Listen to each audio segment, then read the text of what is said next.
Well, August was a testing month for our next guest, for a lot of people, but also our next guest, with the global sell-off driving down the value of his portfolio to levels it started at 3 years ago.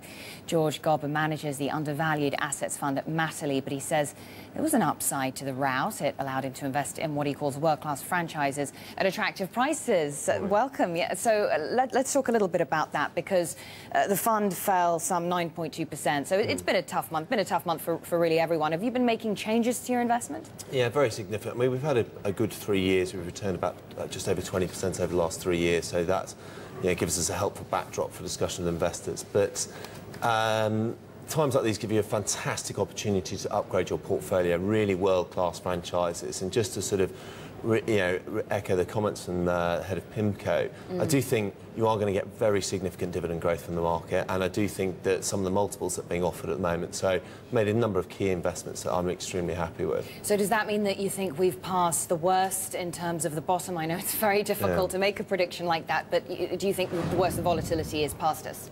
The indicators I look at in terms of the fear indicators in the market, the put-call ratio, in terms of what people are paying up for protection, would suggest to me that we saw a definite crisis. And when you see record correlations, whether that was same as we were at the '87 crash, the 2003 low point, the 2009 low point, it's very indicative that we've seen a market turning point.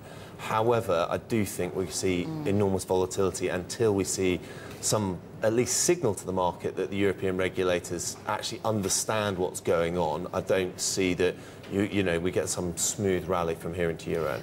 Before we get in some of your investments, I just want to get your thoughts then on the situation with French banks. We saw a sell-off yesterday. They are coming under renewed pressure in the markets. Is there good ground for this? I mean, the fact that US money market funds are reducing their exposure, is there a risk of liquidity drying up for these guys? Yeah, I mean, very real. We've seen the report today in a newspaper that said that they no longer have access to the US money market funds in terms of dollars. Now, the ECB will step in, and the ECB has, I believe, $9 billion available spot at any moment for any bank. So we've already seen one of the French banks, approach the ECB and take funding, albeit at a higher rate. That will continue. But what actions has the regulator taken? Well, so far they banned short selling. Historically, when we've seen that happen, that sends share prices into free fall. There's no stabilisation mechanism in the market. And they're talking about transaction tax. What happened in Sweden when we had a transaction tax? Volumes fell 80%. It's very disruptive to the system.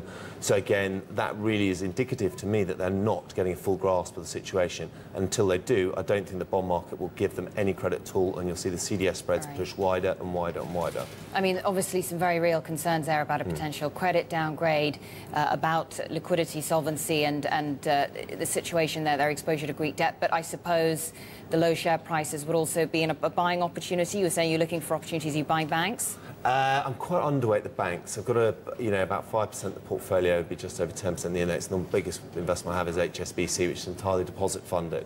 They're not actually required to tap the money markets for funds every day to survive.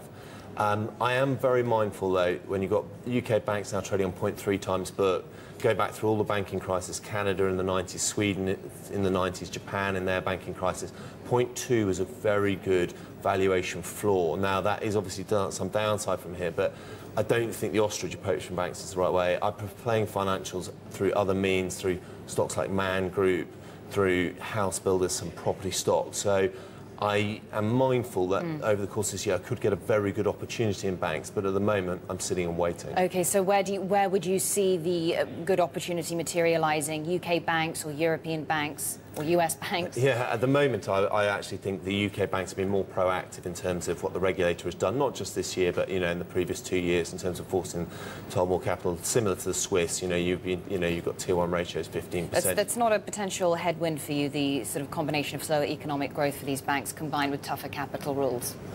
It's a definite headwind, but it's a question of what price you're willing to pay. I wouldn't pay book value for a bank today. I wouldn't pay 0.8 times book, but when you start talking about 0.2, 0.3, then it's the risk adjusted, what's the upside, plays the downside risk. Good to talk to you. Thanks very much. George Godber of Matterley, fund manager at Matterley. Thank you.